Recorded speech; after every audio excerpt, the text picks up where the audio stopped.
Hello, I am Dr. Nagaraj B Puttaswamy. What are the common surgical procedures which can be performed laparoscopically? Is one of the commonest questions which I hear. So being in the field of laparoscopic surgery for the past 26 years, I can confidently tell that any organ within the abdominal cavity can be approached laparoscopically.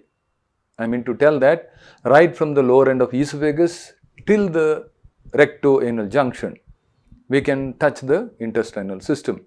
The liver, the pancreas, the spleen, the organs in the retroperitoneal tract region are like kidney, ureter, urinary bladder, or in the pelvis, the lymph nodes.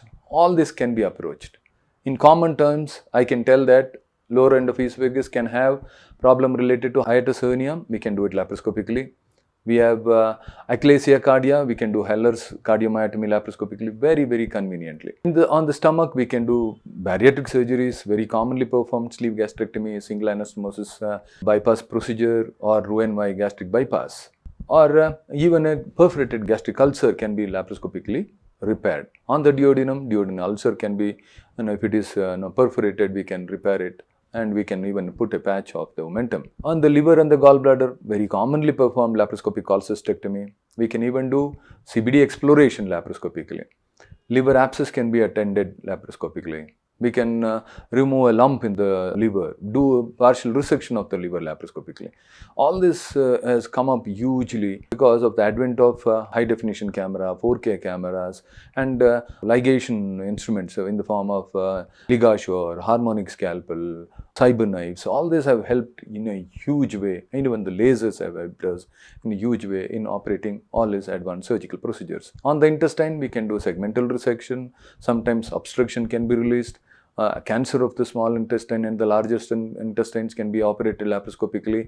A full range of surgical procedures within the abdominal cavity can be done laparoscopically. We do cancer of large intestine, that is if it is the right one, right hemicolectomy, left descending colon or sigmoid colon cancer, we do left hemicolectomy. Transverse colon, we can do segmental resection. We can do abdomino-perineal resection for a cancer of rectum in the lower end, or maybe do low anterior resection also if the rectal cancer is little high, where we can still be able to anastomose and give the continuity of the intestine. We can do full range of surgical procedures on uterus, tubes and ovary. Maybe it is a fibroid, ovarian cyst, tubal recanalization, removal of uterus for some reason. Hystero-laparoscopy can be done for infertility procedure.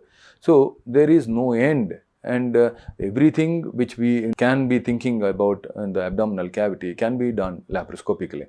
And at the same time, what we can do on the kidney, ureter and the bladder, or something like kidneys can be harvested for transplant, laparoscopic removal of kidney for a transplant for some other patient. The primary donor would be undergoing laparoscopic removal. That is a wonderful thing which can happen. Or if it is infected or a cancerous kidney, we can still be able to resect the kidney laparoscopically. That is called radical nephrectomy can be done. Ureter, we can do exploration for some reason if it is required. And bladder, of course, we can plan. Prostate, radical prostatectomy can be done laparoscopically. And also in case of cancer of cervix, Wertheim cystectomy, which is very complex surgical procedure, can be performed laparoscopically. Because the visualization is such good, and we can visualize the pelvic lymph nodes, we can pick up each lymph node and try and name them. We can go and explore around all the pelvic vessels, great vessels, and safely execute the surgical procedure without any big fuss. So a patient with undescended testes, in urology, testes can usually may not be descend completely into the scrotal sac. That can be approached laparoscopically and then finally brought back by lengthening the origin of vessels and then brought back into the scrotal sac. That is called orchidopexy. See, there is huge amount of possibility under the sky to be done laparoscopic surgical procedures.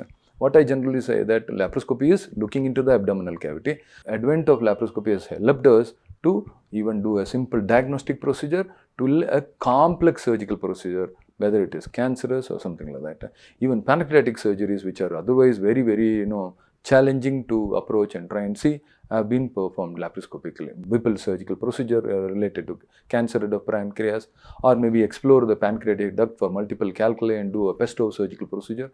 These are all routine surgical procedures in the GI system to be performed laparoscopically.